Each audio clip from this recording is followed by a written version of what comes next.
Ça va, Maud, au niveau... Bah là, c'est parfait. Il y a une bonne harmonie. Ok. À ta fin envie, c'est mignon comme ça. Ouais.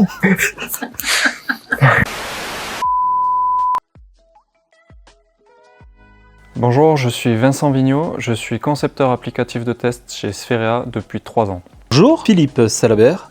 Ça fait presque 38 ans que je suis dans l'entreprise. J'ai commencé, elle s'appelait l'aérospatiale. Je m'appelle Jérôme Ludovic, je suis concepteur de programme de test à Spherea depuis 2 ans maintenant, mais j'étais sous-traitant et ça fait 12 ans que je suis à Spherea.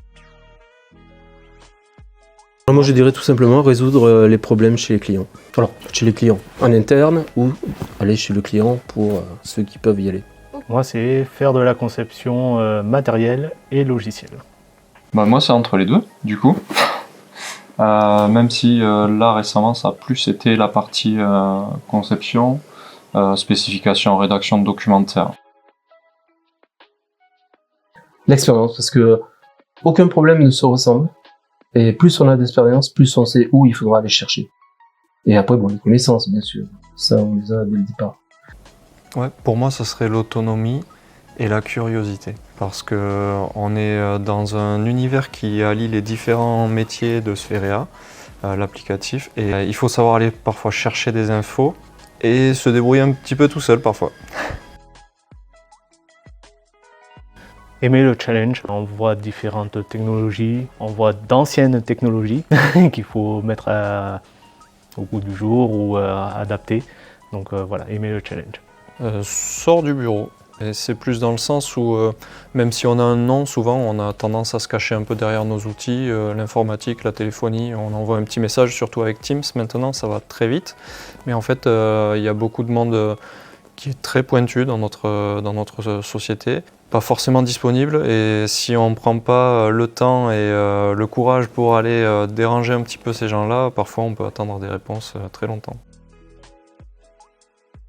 J'ai une difficulté dans l'esprit, c'est la disponibilité des bancs de test. Des fois, il y a d'autres projets qui sont prioritaires et du coup, il faut patienter, on va dire, pour avoir le banc de test disponible. Quelque chose aussi qui peut surprendre, c'est de pouvoir reproduire le défaut. Parce que les compagnies peuvent avoir un défaut chez eux, sur leur machine, avec un équipement bien particulier, et quand on essaie de le reproduire, on n'y arrive pas. Parce que pour résoudre un problème, il faut pouvoir le reproduire. Ben pour moi, c'est plus un aspect charge de travail. Alors ça rejoint un petit peu ce que dit Philippe, dans le sens où on est dépendant souvent de notre client. Et la charge de travail est assez parfois difficile à gérer, à répartir. Donc nous qui sommes en bout de chaîne, on peut se retrouver avec des pics de charge assez importants parfois, et puis des fois à se demander qu'est-ce qu'on va faire demain. Mais je dirais que c'est celui-là qui se fait depuis quelques années, la passation de mes connaissances par rapport à des jeunes qui viennent, qui ont été embauchés, qu'on met avec d'autres techniciens plus expérimentés. Avoir ce dialogue, intéresser la personne à ce qu'on fait, voir comment aussi on peut aborder les problèmes, c'est-à-dire tout le savoir, toutes les connaissances que je peux avoir, comment les faire passer. Voir un jeune ou un moins jeune, réussir à comprendre ça et quelques semaines après, être seul et à mettre en pratique ce qu'on lui a dit et voir que ça marche. C'est comme un enfant qui tombe devant un sapin de Noël, c'est superbe. Ouais, c'est bien. Pour moi, le plus gros challenge, ça a été justement le temps du passage du laboratoire de réparation aux applicatifs, où on m'a donné pour mission de reprendre un programme qui avait été arrêté pendant des mois, sur lequel plusieurs développeurs avaient fait des passes et qui était donc inachevé, en attente. Et il m'a fallu déjà changer de métier parce que passer de réparateur à concepteur, développeur, c'est pas tout à fait la même chose. Apprendre aussi de nouvelles technologies que je ne connaissais pas. Et ça m'a demandé quand même beaucoup d'efforts, pas mal de lectures, de correspondances avec un client outre-Atlantique. Donc pas ma zone de confort. Il faut savoir que c'est toujours pas terminé, 2 ans après. Le jour où je pourrai livrer ce projet, je serai très satisfait. C'est mieux de regarder qui pour la lumière? Par là, par là? Ça dépend. Ça change rien. Est-ce qu'on te... Non, je pense que c'est plutôt mode. Ouais, non, Ouais. L'objectif. L'objectif. Moi, on regarde pas. Moi j'ai du mal à regarder l'objectif. Ah ben, regarde-moi alors. Bon,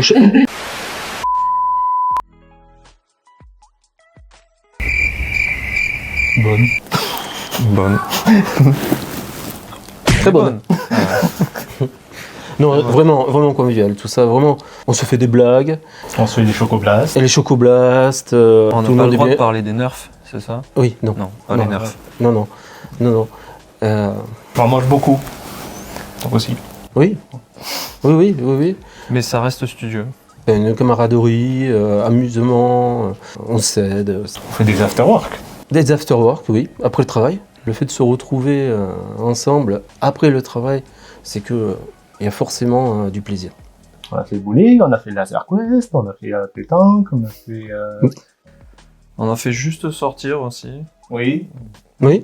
Boire. Ouais. Non. Alors en ce moment, je travaille à la rédaction d'une spécification de test détaillée.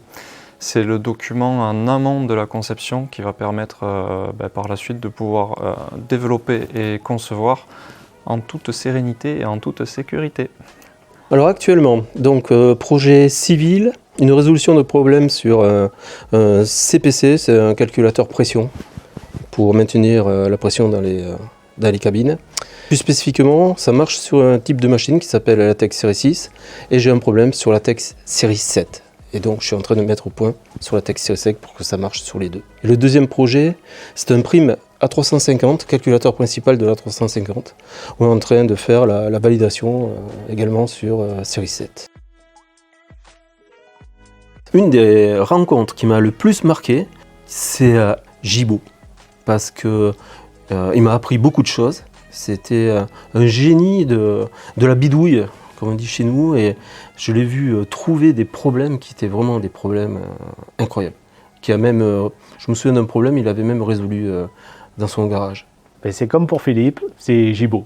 C'est un personnage qui a beaucoup d'humour, mais en tout cas, dès qu'il y avait un problème, on allait le voir et lui trouver une solution, et c'était agréable.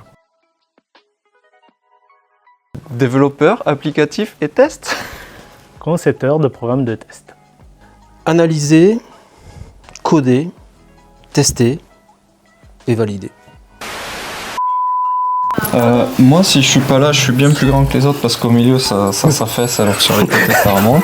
Voilà. Bref. Hein? Ouais, tout à fait. Je pense que c'est mieux. C'est l'ergonomie, quoi. C'est bien. Voilà, faire la pente. Je fais plus au coup ça, bon. Ah, c'est moi qui l'ai. Tu le veux? Oh, c'est raide.